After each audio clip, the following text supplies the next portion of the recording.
Hey, everybody, welcome back to the Words of Life Daily Bible Reading. Today is day 295, and we're going to continue our reading in the book of 1 Samuel, reading chapters 25 and 26, followed by 1 Timothy chapter 2. Let's dive right in. 1 Samuel chapter 25. Now Samuel died, and all Israel assembled and mourned for him, and they buried him in his house at Ramah. Then David arose and went down to the wilderness of Paran. And there was a man in Maon whose business was in Carmel. The man was very rich. He had 3,000 sheep and 1,000 goats. He was shearing his sheep in Carmel.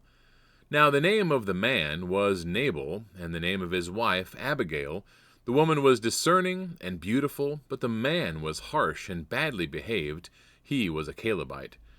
David heard in the wilderness that Nabal was shearing his sheep.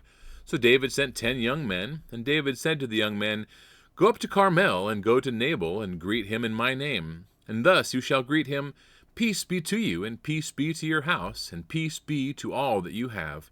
I hear that you have shearers. Now your shepherds have been with us, and we did them no harm, and they missed nothing all the time they were in Carmel. Ask your young men, and they will tell you. Therefore let my young men find favor in your eyes, for we come on a feast day. Please give whatever you have at hand to your servants and to your son David." When David's young men came, they said all this to Nabal in the name of David, and then they waited. And Nabal answered David's servants, "Who is David? Who is the son of Jesse? There are so many servants these days who are breaking away from their masters. Shall I take my bread and my water and my meat that I have killed for my shearers, and give it to men who come from I do not know where?" So David's young men turned away and came back and told him all of this. And David said to his men, "Every man strap on his sword." And every man of them strapped on his sword. David also strapped on his sword. And about 400 men went up after David, while 200 remained with the baggage. But one of the young men told Abigail, Nabal's wife, "Behold, David sent messengers out of the wilderness to greet our master, and he railed at them. Yet the men were very good to us, and we suffered no harm, and we did not miss anything when we were in the fields as long as we went with them. They were a wall to us both by night and by day, and all the while we were with them keeping the sheep. Now therefore know this, and consider what you should do, for harm is determined against our master and against all his house, and he is such a worthless man that one cannot speak to him." Then Abigail made haste and took 200 loaves and 2 skins of wine and 5 sheep already prepared and 5 seahs of parched grain and 100 clusters of raisins and 200 cakes of figs, and laid them on donkeys.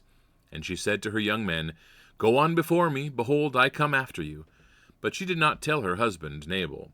And as she rode on the donkey and came down under cover of the mountain, behold, David and his men came down toward her, and she met them. Now David had said, "Surely in vain have I guarded all that this fellow has in the wilderness, so that nothing was missed of all that belonged to him, and he has returned me evil for good. God do so to the enemies of David, and more also, if by morning I leave so much as one male of all who belong to him." When Abigail saw David, she hurried and got down from the donkey, and fell before David on her face, and bowed to the ground. She fell at his feet and said, "On me alone, my lord, be the guilt. Please let your servant speak in your ears, and hear the words of your servant.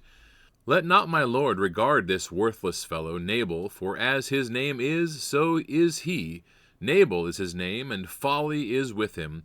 But I, your servant, did not see the young men of my lord whom you sent. Now then, my lord, as the Lord lives, and as your soul lives, because the Lord has restrained you from blood guilt, and from saving with your own hand, now then let your enemies and those who seek to do evil to my lord be as Nabal. And now let this present that your servant has brought to my lord be given to the young men who follow my lord. Please forgive the trespass of your servant, for the Lord will certainly make my lord a sure house, because my lord is fighting the battles of the Lord, and evil shall not be found in you so long as you live. If men rise up to pursue you and to seek your life, the life of my lord shall be bound in the bundle of the living, in the care of the Lord your God. And the lives of your enemies he shall sing out as from the hollow of a sling. And when the Lord has done to my lord, according to all the good that he has spoken concerning you, and has appointed you prince over Israel, my lord shall have no cause of grief or pangs of conscience for having shed blood without cause, or for my lord working salvation himself. And when the Lord has dealt well with my lord, then remember your servant. And David said to Abigail, Blessed be the Lord, the God of Israel, who sent you this day to meet me. Blessed be your discretion, and blessed be you, who have kept me this day from blood guilt, and from working salvation with my own hand. For as surely as the Lord, the God of Israel, lives, who has restrained me from hurting you, unless you had hurried and come to meet me, truly by morning there had not been left to Nabal so much as one male. Then David received from her hand what she had brought him, and he said to her, Go up in peace to your house. See, I have obeyed your voice, and I have granted your petition. And Abigail came to Nabal, and behold, he was holding a feast in his house, like the feast of a king. And Nabal's heart was merry within him, for he was very drunk.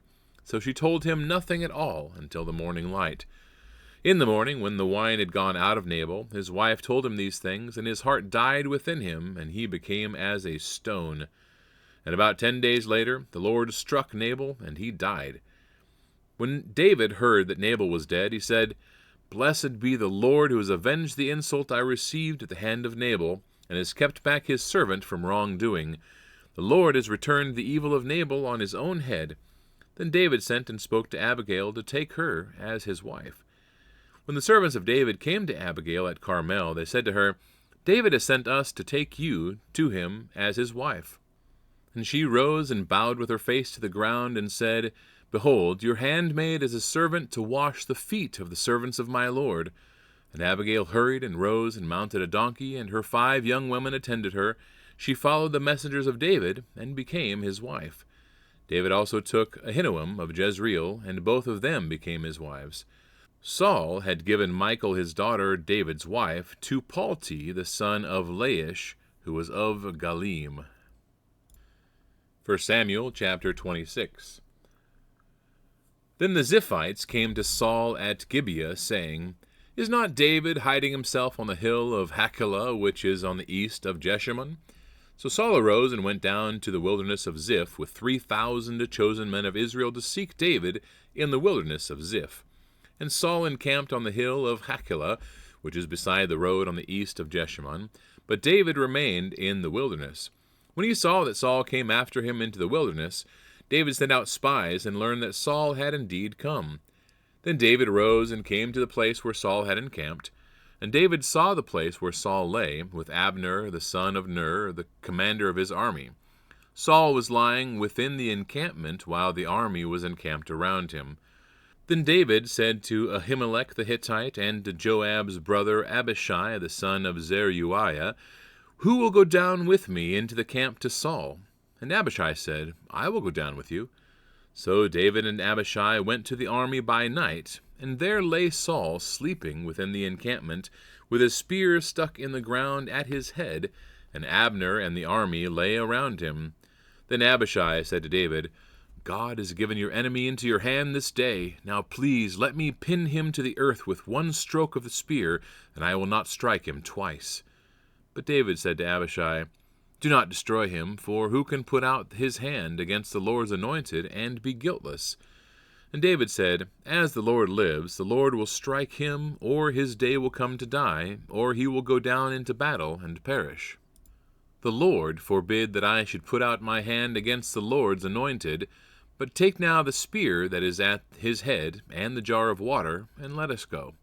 So David took the spear and the jar of water from Saul's head, and they went away. No man saw it or knew it, nor did any awake, for they were all asleep, because a deep sleep from the Lord had fallen upon them. Then David went over to the other side, and stood far off on the top of the hill, with a great space between them. And David called to the army, and to Abner the son of Ner, saying, Will you not answer, Abner? Then Abner answered, Who are you who calls to the king? And David said to Abner, Are you not a man? Who is like you in Israel? Why then have you not kept watch over your lord the king? For one of the people came in to destroy the king your lord. This thing that you have done is not good. As the Lord lives, you deserve to die, because you have not kept watch over your Lord, the Lord's anointed. And now see where the king's spear is, and the jar of water that was at his head." Saul recognized David's voice and said, "Is this your voice, my son David?" And David said, "It is my voice, my lord, O king." And he said, "Why does my lord pursue after his servant? For what have I done? What evil is on my hands? Now therefore let my lord the king hear the words of his servant. If it is the Lord who has stirred you up against me, may he accept an offering. But if it is men, may they be cursed before the Lord, for they have driven me out this day, that I should have no share in the heritage of the Lord, saying, Go serve other gods. Now therefore let not my blood fall to the earth away from the presence of the Lord, for the king of Israel has come out to seek a single flea, like one who hunts a partridge in the mountains." Then Saul said, "I have sinned. Return, my son David, for I will no more do you harm, because my life was precious in your eyes this day. Behold, I have acted foolishly, and have made a great mistake." And David answered and said, "Here is the spear, O king. Let one of the young men come over and take it. The Lord rewards every man for his righteousness and his faithfulness, for the Lord gave you into my hand today, and I would not put out my hand against the Lord's anointed. Behold, as your life was precious this day in my sight, so may my life be precious in the sight of the Lord, and may he deliver me out of all tribulation." Then Saul said to David, "Blessed be you, my son David. You will do many things and will succeed in them." So David went his way, and Saul returned to his place. The book of 1 Timothy, chapter 2. First of all, then, I urge that supplications, prayers, intercessions, and thanksgivings be made for all the people, for kings and all who are in high positions, that we may lead a peaceful and quiet life, godly and dignified in every way. This is good, and it is pleasing in the sight of God our Savior, who desires all people to be saved and to come to the knowledge of the truth.